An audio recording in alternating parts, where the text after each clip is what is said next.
in 1942 in June, we went on the bombing mission. I was flying bombers, Wellingtons, over Ruhr, or otherwise so-called Happy Valley. And the trip was, we performed everything what was necessary, dropped the bombs on the target, and on the way back, while we were flying over the Zuiderzee, which is the part of Holland, my rear gunner reported an aircraft approaching from the rear. I told him that if this object comes too close, then we'll have to open the fire on him. And my idea was that perhaps it was a German fighter aircraft equipped with the searchlight in the nose. So when this thing came close, I wouldn't take any chance on it, and I told my rear gunner to give him a blast. So then he opened the fire on him, maybe 200 yards.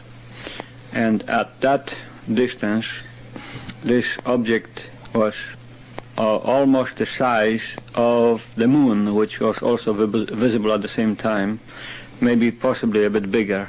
We used the tracers in the machine guns. There were 4 machine guns in the rear turret, and while this rear gunner was shooting, we could follow exactly the trajectory of the shells which were entering that particular target. Now the peculiar thing about it was that those were just going in, and that was the end of it. They wouldn't fall down. And so-called tracers.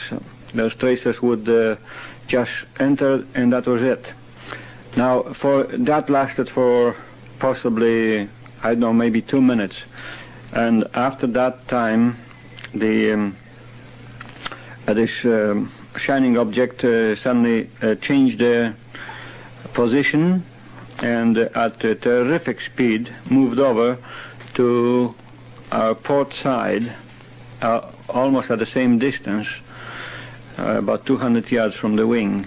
And then it stayed there. Of course, then both rear gunner and the front gunner opened the fire on my order, and I could see the tracers entering the target again from under 2 angles, at which I was sure that this was pretty close to 200 yards then, because you could see the angle of crossing the tracers. After a while, it moved up, took off at fantastic speed at least 45 degrees angle, and they just disappeared between the stars.